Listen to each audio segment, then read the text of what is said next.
नमस्कार दोस्तों, आज हमारे बीच अवनीश बंसल जी हैं। मायसा network solution next generation technology है।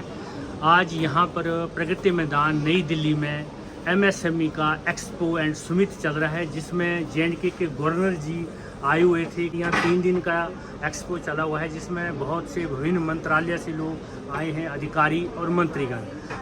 तो आइए हम अवनीश जी से बात करेंगे कि जो मायसा नेक्स्ट जनरेशन टेक्नोलॉजी है उसके बारे में आम जनता के लिए क्या फ़ायदा हो सकता है। तो अवनीश जी, आपका बहुत बहुत स्वागत है। जो आपका ये मायसा नेटवर्क सॉल्यूशन है, तो आम जनता जो है इस कैसे उनको ये फैसिलिटी मिल पाएगी। और यहाँ पर एक्सपो चला हुआ है, जेएंडके के लेफ्टिनेंट गवर्नर यहाँ आए थे, तो सिन्हा साहब जी कैसा महसूस किया आपने? उन्होंने यहाँ पर विजिट किया, अपने भाषण में बहुत सी बातें कही है जेएंडके को लेकर, तो क्या कहना चाहेंगे आप? नमस्कार सर, बहुत बहुत शुक्रिया आपका मुझे ये मौका देने के लिए कि मायसा को मैं यहाँ पे आपके माध्यम से जनता तक पहुँचा सकूँ। मायसा का जन्म जो है वो श्रीनगर में हुआ था तकरीबन 33 साल पहले, और जम्मू एंड कश्मीर की ये एक इकलौती कंपनी है जिन्होंने जम्मू एंड कश्मीर के अंदर नेक्स्ट लेवल तक बढ़ावा दिया है। वहाँ पे ईमेल हम लोग लेके आए, इसके अलावा उनके बैंक्स को हमने कंप्यूटराइज किया, वहाँ के जो ट्रैफिक सिग्नल्स हैं उनको स्मार्ट किया, पुलिस का जो 100 नंबर है उसको हमने ऑपरेट किया, एम्बुलेंस सर्विसेज को वहाँ पे ऑपरेट किया, जेएंडके के जो बैंक्स हैं उनके साथ मिलके हमने काम किया, वैष्णो देवी श्राइन बोर्ड के साथ मिलके हमने काम किया। तो जम्मू एंड कश्मीर के अंदर आईटी सर्विसेज को जनता तक लेके जाने के लिए मायसा ने बहुत काम किया है। अब मायसा एमएसएमई फोरम के थ्रू जो ये एग्जीबिशन है, तो जेएंडके और जेएंडके से बाहर जो लोग हैं वहाँ तक पहुँचना चाहती है, जिसके चलते हुए मायसा ने इंटरनेशनल कोलैबोरेशंस किए हैं। हम यहाँ पे जो हमारे साथ विश्व स्तर के OEMs जुड़े हुए हैं, उनकी सर्विसेज को लेके एमएसएमई तक पहुँचने के लिए यहाँ पे आए हैं। सिस्को के साथ हमने अपनी ये जर्नी स्टार्ट की थी तकरीबन 21 साल पहले, और उसके दौरान बहुत सारे OEMs हमारे साथ जुड़ते गए। रिसेंटली हमने सेंट्रियन जो फ्रांस की एक कंपनी है उनके साथ हमने टाई अप किया है, और उनके नेटवर्क मॉनिटरिंग सोल्यूशंस को लेके हम भारतवर्ष में उनकी सेवाएं जो हैं वो प्रदान करेंगे। इसमें आज आपके सामने बिजनेस करने का जो तरीका है वो डिजिटल हो चुका है, और डिजिटल के अंदर सारा डेटा आपका नेटवर्क के ऊपर है, कंप्यूटर सिस्टम के ऊपर है। तो नेटवर्क सिक्योरिटी और डेटा सिक्योरिटी एक बहुत इंपॉर्टेंट विषय बन गया है। चाहे वो एक व्यक्ति हो, चाहे वो एक संस्था हो, उनके लिए नेटवर्क की सिक्योरिटी बहुत इंपॉर्टेंट है।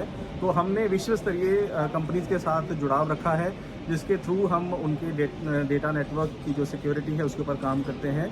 और इसके अलावा अपने बिज़नेस को बढ़ाने के लिए वो संस्थाएं जो हैं वो मायसा के साथ जुड़ के अलग अलग हमारी जो सेवाएं हैं वो ले सकते हैं। हम आईटी कंसल्टिंग करते हैं, जिसके थ्रू वो नेक्स्ट लेवल का अपना जो नेटवर्क है वो कैसे तैयार कर सकते हैं उसके बारे में हमसे बातचीत कर सकते हैं, और हम उनकी सहायता करते हैं कि कैसे वो एक विश्व स्तरीय नेटवर्क जो है अपनी अलग अलग फैसिलिटीज़ के लिए क्रिएट कर सकते हैं। बहुत अच्छी बात है, आपने अपने प्रोडक्ट के बारे में आम जनता को बता दिया है।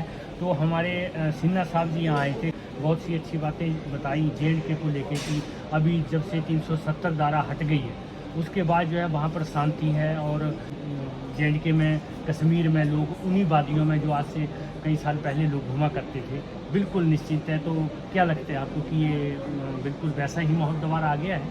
एलजी साहब की जो बात है वो बिल्कुल सही है जी। जेएंडके के अंदर दोबारा से खुशहाली आ रही है, लोगों का खौफ जा रहा है। टूरिस्ट इस बार पिछले 2 सालों से टूरिस्ट जो है वो बढ़ के आ रहा है, जिससे वहाँ की जनता के अंदर खुशहाली आ रही है। जब इकोनॉमी में जब पैसा आता है तो वहाँ की पूरी जनता में वो पैसा फैलता है, और उससे ओवरऑल प्रॉस्पेरिटी जो है वो स्टेट के अंदर आती है। बिजनेसेस जो है पहले से ग्रो कर रहे हैं। इंडिया भर के जो बिजनेसेस हैं वो भी जेएंडके के साथ मिलके वहाँ पे ज़मीन ले रहे हैं, वहाँ पे अपने बिजनेसेस को बिल्ड कर रहे हैं, और मायसा उनकी हेल्प कर रही है वहाँ पे उनको आईटी सर्विसेज देने के लिए। तो जो टूरिस्ट से टूरिज़्म तक का जो सफ़र है बहुत कठिन था, लेकिन 2014 से जब से मोदी जी ने देश की सत्ता संभाली और 370 को ख़त्म किया, तब से ये बहुत इजी हो गया है। हमारा देश जो है 75वां अमृत महोत्सव काल मना रहा है।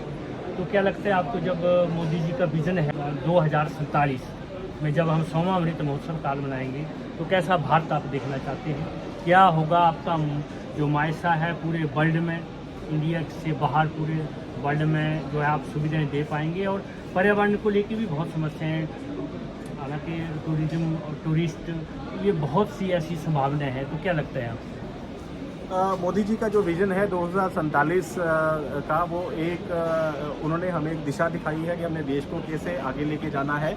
और मैं बहुत ही आशावादी किस्म का इंसान हूँ। मैं ये सोचता हूँ कि जो उन्होंने विज़न दिया है वो बिल्कुल संभव है, और उसको लेके ना केवल जनता बल्कि जितने भी MSMEs हैं वो भी जुड़े हुए हैं, ताकि देश की जो इकोनॉमी है उसको नेक्स्ट लेवल पे लेके जा सके।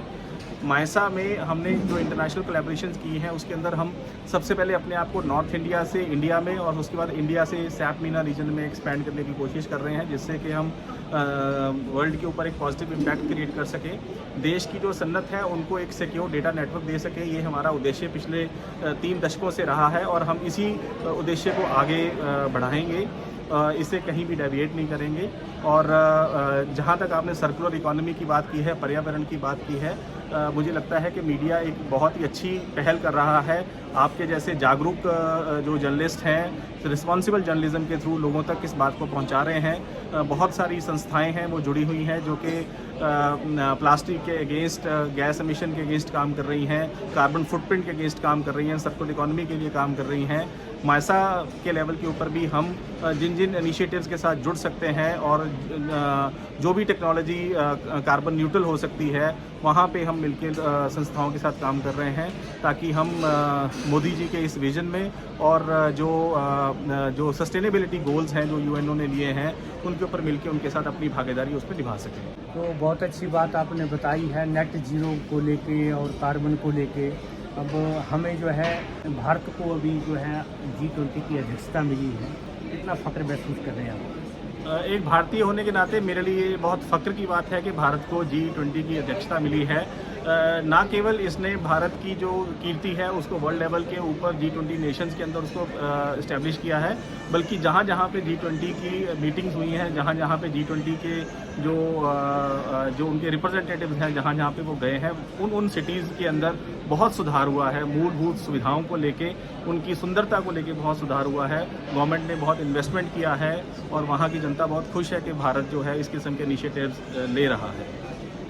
बहुत बहुत धन्यवाद, आपने बहुत सी बातें जो है जनता के लिए बताई। थैंक यू वेरी मच, बहुत बहुत धन्यवाद। थैंक यू, बहुत बहुत शुक्रिया सर। Thank you.